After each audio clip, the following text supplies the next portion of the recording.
Magandang umaga, Philippine Air Force. Alamin natin ang magiging lagay at taya ng panahon ngayong araw ng Sabado, 11 July 2026.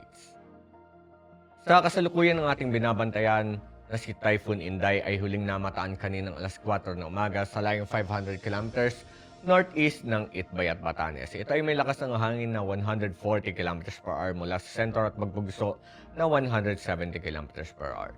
Ito ay kumikilos northwestward sa bilis na 20 kilometers per hour. Samantala yung ating namang southwest monsoon, yung ating hanging habagat, ang patuloy na makaka-apekto dito sa may bahagi ng Central at Southern Luzon, Visayas at ganoon na rin sa bahagi ng Mindanao.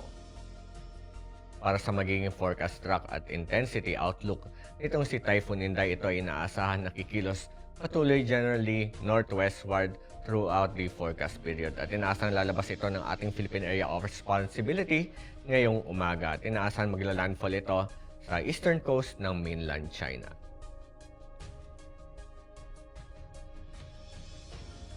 Para naman sa ating tropical cyclone wind signal, signal number 2 ay nakataas pa rin sa northern portion ng Batanes. Samantala, signal number 1 naman ang nakataas sa nalalabing bahagi ng Batanes, Babuyan Islands at ganoon na rin sa northern portion ng mainland Cagayan.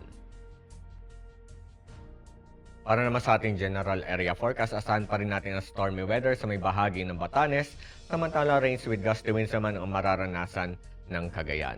Occasional rains naman ang inaasahan sa Metro Manila, Mimaropa, Western Visayas, Negros Island Region, La Union, Benguet, Pangasinan, Zambales, Bataan, Cavite at Batangas. Ang nalalabing bahagi ng Luzon, ganoon na rin sa nalalabing bahagi ng Visayas, saan naman natin ng maulap na kalangitan na may kalat-kalat na pagulan, pagkidlat at pagkulog. Para naman sa Mindanao, asahan natin na ang Zamboanga Peninsula, Bar MM at Soxargen ay makakaranas na maulap na kalangitan na may kalat-kalat na pagulan, pagkidlat at pagkulog. Samantala ang nalalabing bahagi naman ng Mindanao, inaasahan naman ang bahagi hanggang sa maulap na kalangitan na may pulupulong pagulan, pagkidlat at pagkulog. Para sa impact nito sa flight operations, asahan natin sa may Batanes, Cagayan, nalalabing bahagi ng Cordillera Administrative Region, Ilocos Norte, Ilocos Sur at Isabela.